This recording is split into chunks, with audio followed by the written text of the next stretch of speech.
നമസ്തേ. സ്ത്രീകളുടെ ശബരിമല എന്ന് അറിയപ്പെടുന്ന ആറ്റുകാലമ്മയുടെ ഉത്സവകാലം തുടങ്ങിക്കഴിഞ്ഞിരിക്കുകയാണ്.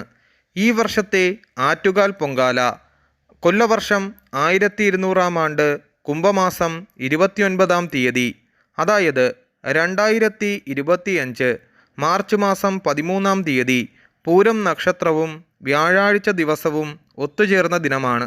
ജാതിമത ഭേദമന്യേ എല്ലാവർക്കും പൊങ്കാലയിടാവുന്നതാണ്. കുംഭമാസത്തിലെ പൂരം നക്ഷത്രത്തിലാണ് അമ്മയ്ക്ക് പൊങ്കാലയിടേണ്ടത്. പൊങ്കാലയിടുന്ന ഭക്തർ വ്രതശുദ്ധിയോടുകൂടി വേണം അമ്മയ്ക്ക് പൊങ്കാലയർപ്പിക്കുവാൻ. പുലയുള്ളവർ 16 ദിവസം കഴിഞ്ഞതിന് ശേഷവും മാസമുറയുള്ളവർ 8 ദിവസം കഴിഞ്ഞതിന് ശേഷവും മാത്രമേ പൊങ്കാലയിടുവാൻ പാടുള്ളൂ. കർശനമായ ആചാരാനുഷ്ഠാനങ്ങളോടെ വേണം ആറ്റുകാൽ പൊങ്കാലയിടേണ്ടത്. പൊങ്കാലയിടുന്നവർ കാപ്പുകെട്ടിൻ്റെ തലേന്ന് മുതൽ പകലുറക്കവും മത്സ്യമാംസാദികളും സഹശയനവും ഉപേക്ഷിച്ച് വ്രതമെടുക്കണം. ആചാരപ്രകാരം പൊങ്കാലയിടുന്നത് പുത്തൻ മൺകലത്തിലായിരിക്കണം. പൊങ്കാലയ്ക്ക് ഉപയോഗിക്കുന്ന മൺകലം പൊൻകലം എന്നാണ് സങ്കല്പം. വ്രതനിഷ്ഠയോടെ പൊങ്കാലയ്ക്കെത്തുന്ന ഭക്തജനങ്ങൾ തങ്ങൾ നിർവഹിക്കുന്ന യജ്ഞത്തിലൂടെ ആത്മാവിനെ തന്നെ അമ്മയ്ക്ക് സമർപ്പിക്കുന്ന ചടങ്ങാണ് പൊങ്കാല. മൺകലത്തിലെ പൊങ്കാല അക്ഷരാർത്ഥത്തിൽ ആത്മാവിൻ്റെ പ്രതിരൂപമാണ്. പരാശക്തിയായ ആറ്റുകാലമ്മയെ പൂജിച്ച് അമ്മയുടെ തിരുനാമങ്ങൾ ജപിച്ച് വ്രതശുദ്ധിയോടുകൂടി വേണം പൊങ്കാലയിടേണ്ടത്. പൊങ്കാല തിളയ്ക്കുന്നതുവരെ ഈ നിഷ്ഠ പാലിക്കണം. പരാശക്തിയായ ആറ്റുകാലമ്മയെ പൂജിച്ച് അമ്മയുടെ തിരുനാമങ്ങൾ ജപിച്ച് വ്രതശുദ്ധിയോടുകൂടി വേണം പൊങ്കാലയിടേണ്ടത്. പൊങ്കാല തിളയ്ക്കുന്നതുവരെ ഈ പറഞ്ഞവ പാലിക്കേണ്ടതാണ്. പൊങ്കാലയിടുവാൻ തിരഞ്ഞെടുക്കുന്ന സ്ഥലം വൃത്തിയും വെടുപ്പുമുള്ളതായിരിക്കണം.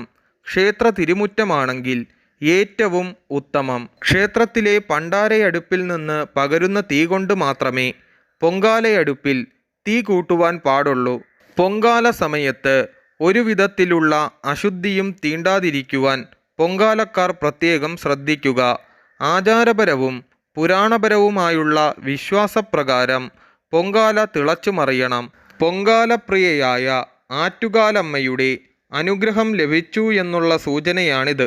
പൊങ്കാല തിളയ്ക്കാതെ തീ കെടുത്തുകയോ നേദ്യം കഴിയാതെ പൊങ്കാലയുമായി മടങ്ങുകയോ ചെയ്യരുത്. അത് പാപത്തെ ക്ഷണിച്ചു വരുത്തും. ക്ഷേത്രത്തിനു മുന്നിലെ പണ്ടാരയടുപ്പിൽ നിശ്ചിത മുഹൂർത്തത്തിൽ പൊങ്കാല നിവേദിച്ച് കഴിഞ്ഞാലുടൻ ക്ഷേത്രത്തിൽ നിന്നും നിയോഗിക്കപ്പെട്ട പൂജാരിമാർ കമുകിൻ പൂക്കലയുമായി തീർത്ഥം തളിക്കാനെത്തും. പുണ്യാഹമെന്ന ഈ പുണ്യകർമ്മത്തിലൂടെ പൊങ്കാല നിവേദ്യം ശുദ്ധമാക്കപ്പെടുന്നു. ആറ്റുകാൽ പൊങ്കാലയ്ക്ക് ഉപയോഗിക്കുന്ന കലം അക്ഷയപാത്രമെന്ന് സങ്കൽപ്പിച്ച് വീട്ടിൽ സൂക്ഷിക്കേണ്ടതാണ്. പൊങ്കാലയ്ക്ക് ശേഷം കലം കഴുകി വൃത്തിയാക്കി ആ കലത്തിനുള്ളിൽ അരിയിട്ട് വയ്ക്കണം. നിത്യവും അതിൽ നിന്നും ഒരു പിടി അരിയെടുത്ത് ചോറിനുള്ള അരിക്കൊപ്പം ഇടണം. ഒരിക്കലും അന്നത്തിന് മുട്ടലുണ്ടാകുകയില്ല. ഓരോ പൊങ്കാലയ്ക്കും പുതിയ മൺകലം തന്നെ വാങ്ങി ഉപയോഗിച്ച ശേഷം ഈ പറഞ്ഞതുപോലെ ചെയ്യേണ്ടതാണ്. പൊങ്കാല ദിവസം പൊങ്കാലക്കാരും അവരുടെ കുടുംബാംഗങ്ങളും പുതിയ വസ്ത്രങ്ങൾ അണിയുന്നതും അതിഥികളെ അന്നമൂട്ടി സൽക്കരിക്കുന്നതും ഉത്തമമാണ്. പുണ്യത്തിൻ്റെ പൊൻദിനവും ആനന്ദത്തിൻ്റെ അത്ഭുത ദിനവും ഐശ്വര്യത്തിൻ്റെ പ്രതീകവുമാണ് ആറ്റുകാൽ പൊങ്കാല.